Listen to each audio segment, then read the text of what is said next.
Hello, everyone. BJ Stevens here. Good morning. Good morning. There's sunshine out today, and that always makes me a happy person. I know it's been a tough winter for many of you across the country, and I'm hoping today your day is filled with sunshine. It just juices you up, doesn't it? It just makes you feel like you can do anything. I want to talk about something very serious today. Many of you know that I am a speaking coach, and that's what I do for a living. I help people become comfortable with communication and develop a sense of skills, talents, abilities, insightfulness, and help them become comfortable in public speaking. Now, this past Tuesday, I went to a local workshop, seminar, meet and greet type of program, and my whole purpose and intent was to network. I have a relatively large presence online and internationally through social media. It's hard in my small little rural community town to get my brand out there for the public to know what it is I do and how I can help and service them. So that was my whole intent, was to go out there, let them know my business, let them know that they have a professional speaker in among the small rural communities that I live in. Now, based on the advertisement, based on the promotion, I believed that this was going to be a fairly good connection that I was going to make. It wasn't my crowd. It wasn't exactly my target market. However, it was not a wasted morning. It was insightful, and I did meet some beautiful, lovely people. And to that regard, I did somewhat succeed in getting my name and known out there, because you never know when one of their connections or one of their clients might offhandedly say, boy, I wish I could find somebody to come and address our group or my club or, my business. And hopefully I've planted enough of a seed that says, oh, I remember somebody I met a few weeks ago. That's why you do what you do. Word of mouth is your best advertisement ever. Always has been, always will be. However, even though this wasn't my niche audience, I didn't walk away unfulfilled, because I discovered a story, and I'm going to share that story with you. It's one I had never heard, although I should have. I don't know why I never did, because I am a huge fan of stories and storytelling. And I'll share that reason here shortly. But because I learned what I learned, this one little thing has actually fed my purpose. It has given me an insight as to why I love doing what I do. And I do believe that I'm going to tweak it slightly, ever so slightly, and I'm going to incorporate it into my training. Now here it is. Words have power. Words have so much power, and we are not using them to their impetus. We're not using them to their fullest ability. But it's not just the words. It's the voice that you speak them with. Because let me give you a quick example here of the not only the voice, but the emphasis on words, the accent on certain words, or the accent on certain sentences, or the tone of voice that you speak it in. Now, my example here is going to use two words, oh and really. Now, listen to the difference that it makes when I say it in various tones of voice. Oh, really? Oh, really? Oh, really? Oh, really? Oh, really? Oh, really? See how different that whole conversation can be changed or influenced by the tone and the accent that you use. Two words can make or break a day, a life, a moment, and impact a day, a life, a moment. It is so important. And it's the words, the tone of voice, and the accent on those words that really can motivate, inspire, build buildings, build nations, start wars, tear those countries down. It's how you speak them. Now, here's the story I want to share with you.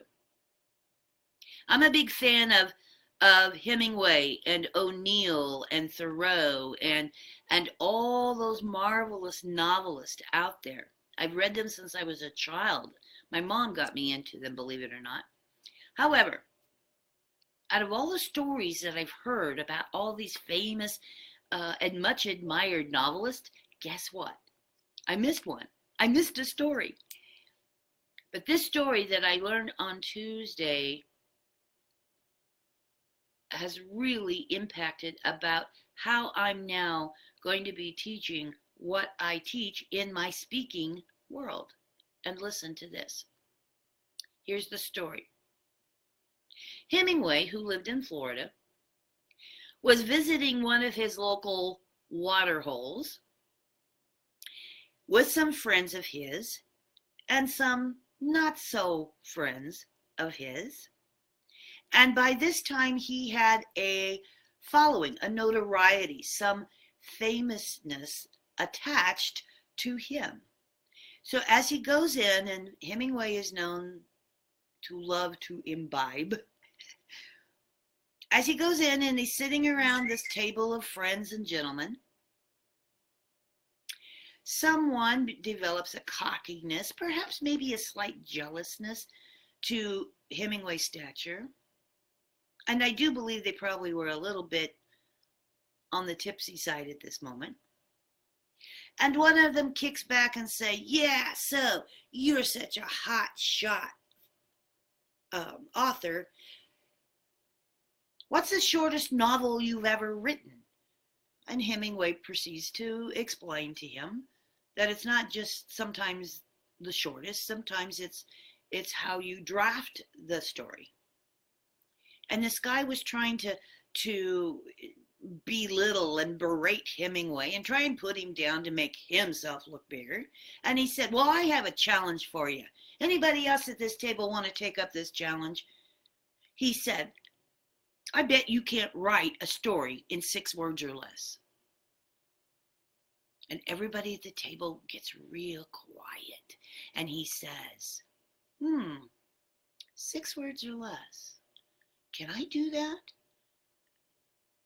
And this other guy who's trying to harass him says, hey, I'll even put my money where the mouth is. I don't think you can do it. 6 words. How can you write something powerful? How can you write a story in 6 words? He said, here, I'll put money down on the table. Anybody else want to take me up on this? And pretty soon, people started saying, yeah, that's kind of hard. Hemingway, 6 words or less. That's a hell of a challenge. Can you do it? And Hemingway is stoic and very quiet, and he's looking around the table at everybody, and pretty soon they all start chipping in money. Hemingway said, challenge accepted.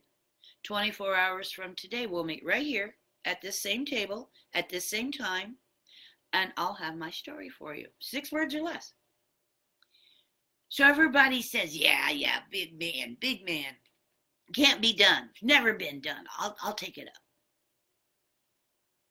24 hours later, all of the people arrived to the table that were originally there, and some of the other locals who have caught draft of this challenge, and they all filter into this watering hole.